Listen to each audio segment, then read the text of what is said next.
It was really good for me to meet them because I really admired them from the recording work that they'd done. They're definitely from the same school I come from. The truth about Jimmy Page is finally coming out. For 50 years, he hid behind his guitar genius.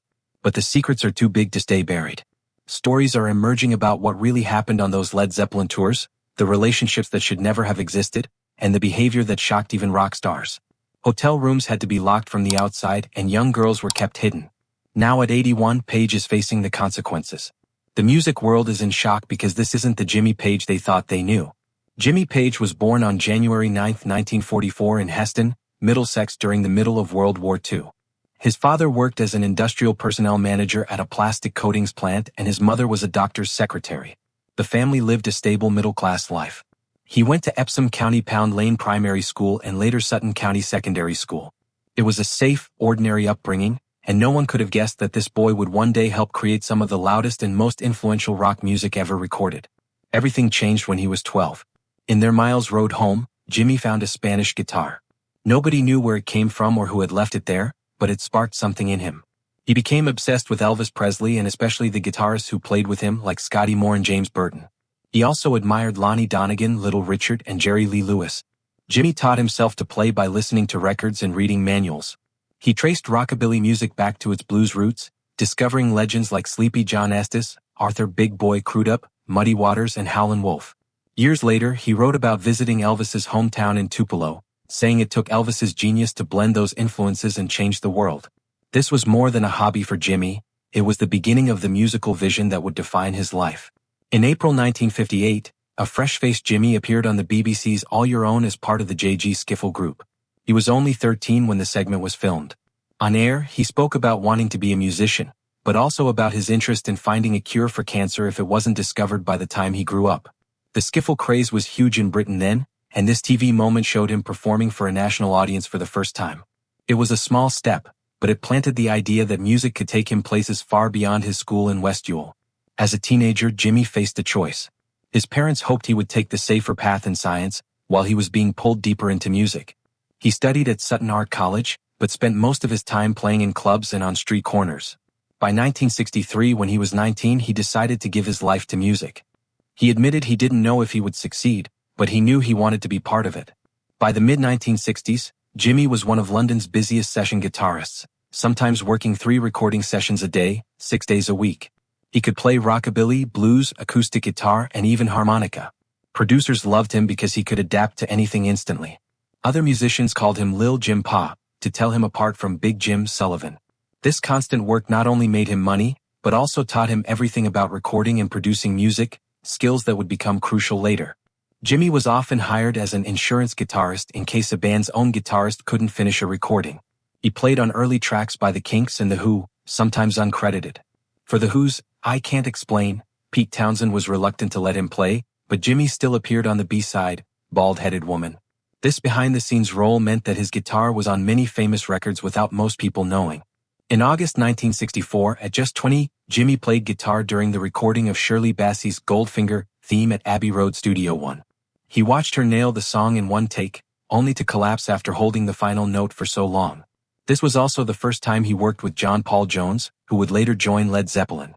There's debate over whether Jimmy played on the main version or just the instrumental, but the session linked him to one of the most famous film themes in history. Through the 1960s, Jimmy played on huge hits like Marianne Faithfull's As Tears Go By, Petula Clark's Downtown, Donovan's Sunshine Superman, and Joe Cocker's With a Little Help from My Friends. He worked with the Rolling Stones, them and many others. In the studio world, secrecy was everything.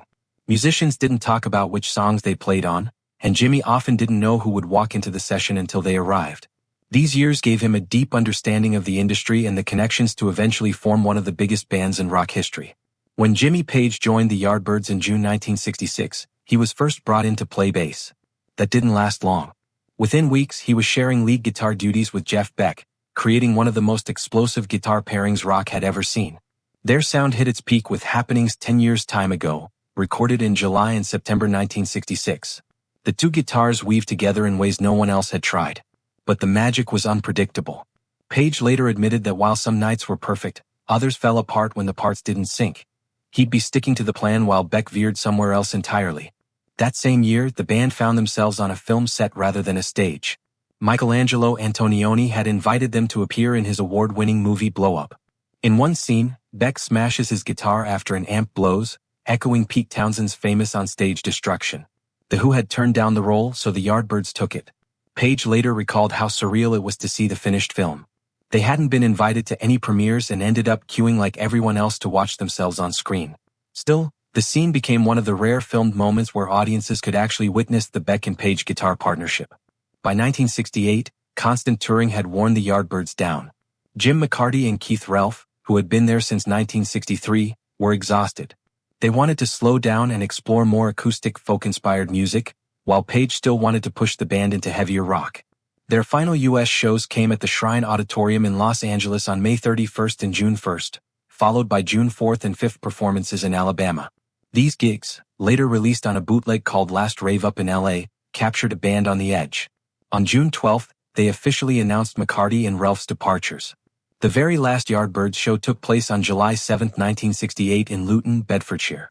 Before that chapter closed, Page had dreamed up something huge.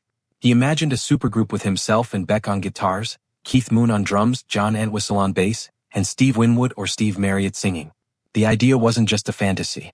Page, Beck, and Moon had already played together in 1966 on Beck's Bolero, alongside future Zeppelin bassist John Paul Jones. But contracts, schedules, and personal issues killed the plan. Moon was unpredictable, The Who was busy, and Beck was off to build his solo career. That dream band never happened, but the failure pushed Page toward creating Led Zeppelin instead. When McCarty and Relf left, Page and bassist Chris Drages still had Yardbirds shows under contract. They couldn't cancel without risking legal trouble. Page had to put together a new band quickly and even toured Denmark and Sweden under names like The Yardbirds featuring Jimmy Page. This scramble led him to recruit Robert Plant, John Paul Jones, and John Bonham. On October 25, 1968, the new band played its first official gig as Led Zeppelin at Surrey University. They were paid £175, and Page noted the detail in his appointment book, an unremarkable fee for what became a historic night. Robert Plant almost wasn't in the picture at all. Page's first choice for singer was Terry Reid, a 19-year-old whom Aretha Franklin had once called one of the only three things happening in England alongside the Beatles and the Stones. But Reid was already booked to tour with the Stones in America and didn't want to break the deal. Instead, he recommended Plant and Bonham. That recommendation shaped rock history, though Reid said he never regretted his choice. Led Zeppelin's early rehearsals took place in a converted boathouse along the Thames at Pangbourne. Page had bought it in 1967 for £6,000 from his savings as a session guitarist. The place had hardwood floors, a riverside view, and perfect acoustics for a band that blended blues, psychedelia, and hard rock. It was here that Page first played the riff for Whole Lotta Love to the others, sparking instant excitement. Plant's life had changed dramatically in those months. Before joining, he had been homeless for over a year, living out of a suitcase while playing in small local bands. Joining Zeppelin meant going from near poverty to touring Scandinavia and flying internationally within weeks. The contrast stayed with him, later inspiring his work with homeless charities in Wolverhampton. The Led Zeppelin deal with Atlantic Records on November 11, 1968, changed the music business forever. At the time of signing, their debut album was already fully recorded, so the label had no creative control over it, which was unheard of back then. The contract gave Jimmy Page's company, Super Hype Tapes Limited, the right to replace any band member except Page himself. Only Page signed the deal. The band got a 7.33% royalty rate in the US, Canada, and UK, and 5.5% in other countries. Atlantic could release 2 greatest hits albums a year, but the band had full control over tour dates, album design, release timing, and even which songs would be singles. They famously refused to release singles at all, breaking every industry rule. The band also created a unique album naming style using Roman numerals. Their first album came out in January 1969, then Led Zeppelin II in October the same year, Led Zeppelin III in 1970, and the untitled Led Zeppelin IV in November 1971. That last one had no name or text on the cover, just 4 symbols. Atlantic Records hated the idea and warned it could kill their career, but Page refused to hand over the tapes until the label agreed. The record went on to become one of the best-selling albums in history.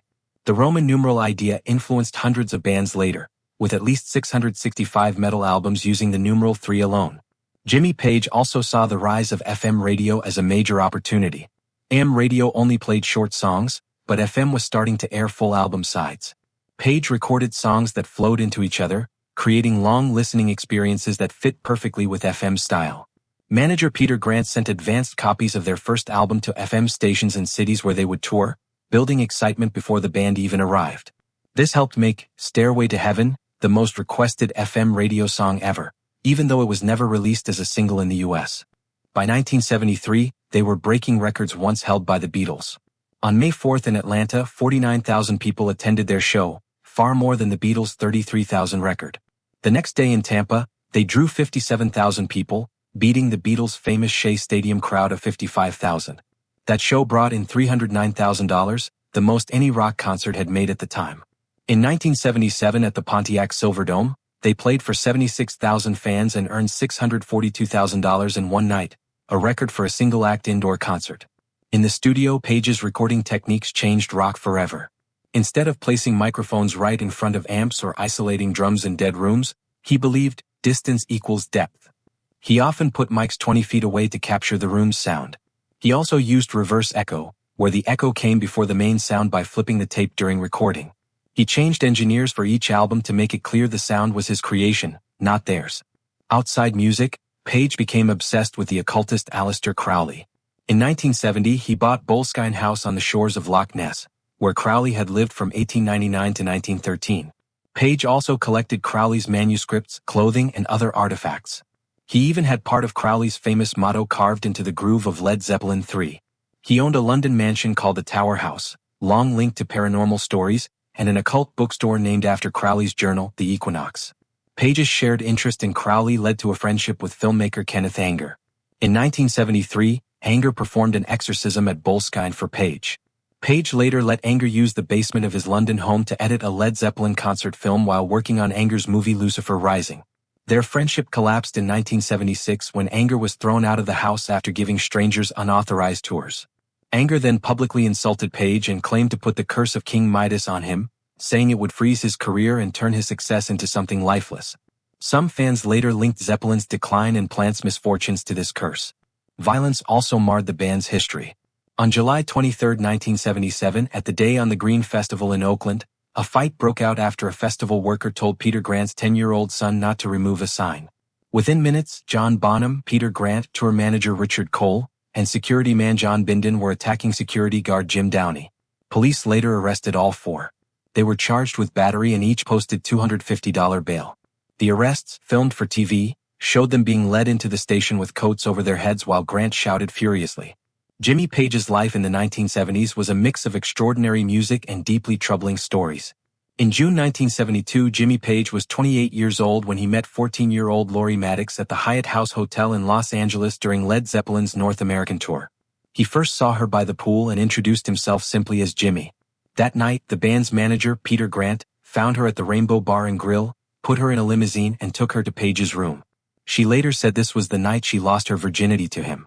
At the time, California's age of consent was 18, making the relationship illegal. To keep it hidden, Grant often kept her locked in hotel rooms with security guards.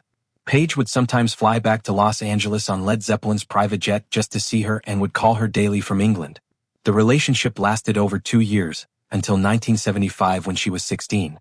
It ended when she found him in bed with model Bebe Buell.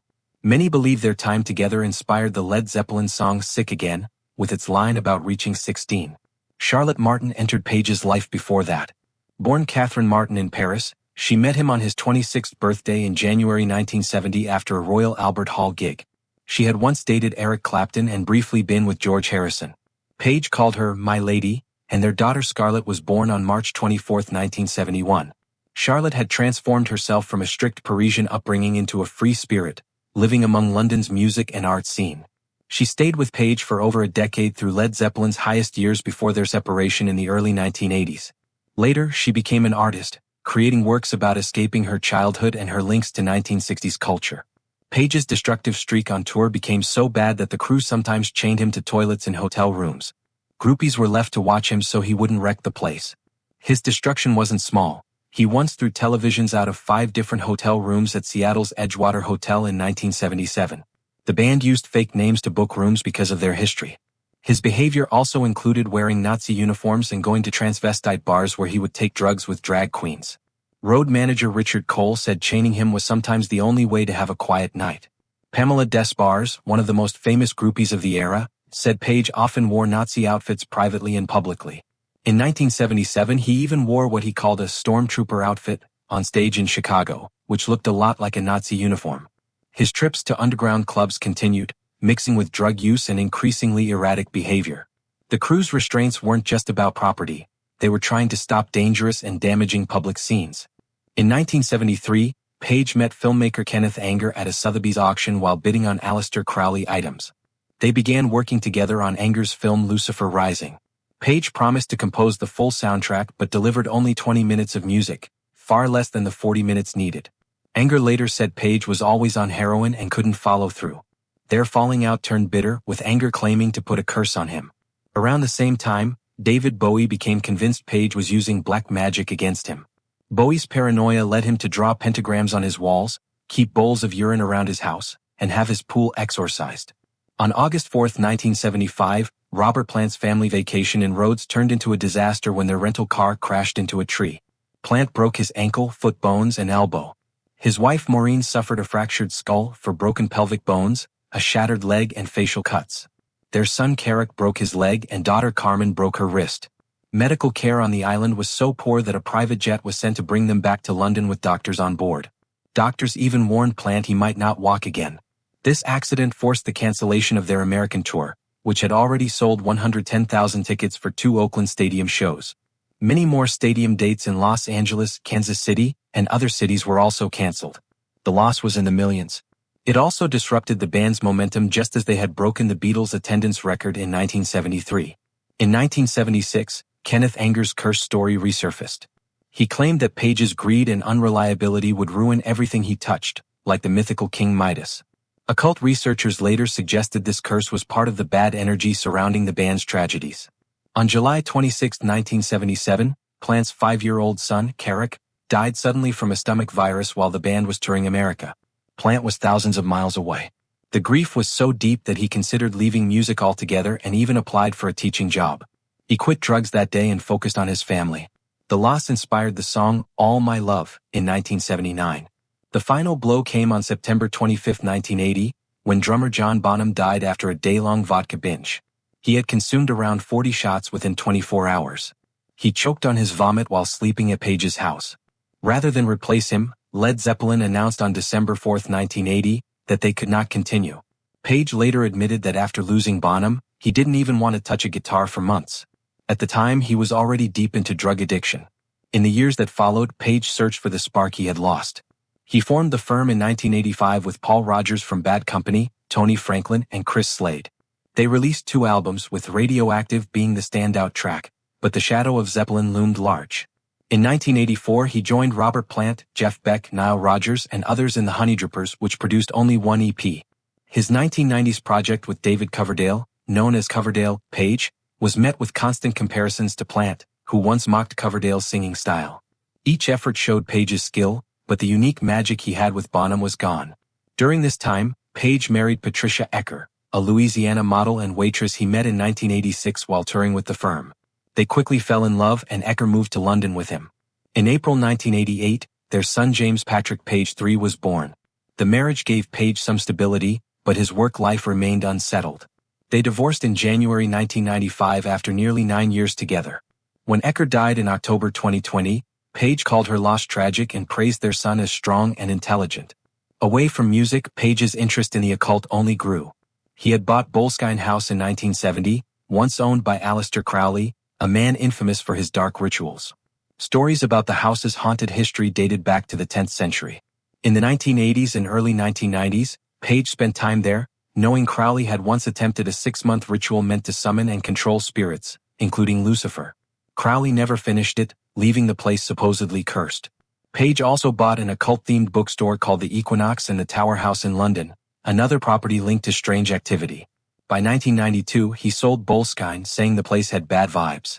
Buyers in 2015 and 2019 kept its eerie reputation alive. Page's creative block during this period was legendary, and some blamed filmmaker Kenneth Anger. They had met in 1973 when both were bidding on a Crowley manuscript. Anger convinced Page to score his film Lucifer Rising, but Page's drug problems and distractions meant it never happened. Anger, furious, cursed him, claiming it would destroy his creativity. Whether coincidence or not, Page's songwriting dried up for over a decade, and his later projects relied heavily on others for ideas.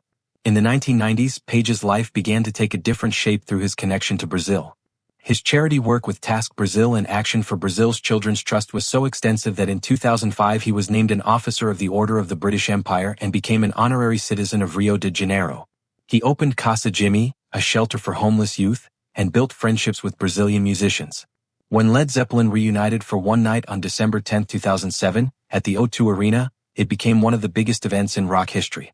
Over 20 million ticket requests came in online, a Guinness World Record.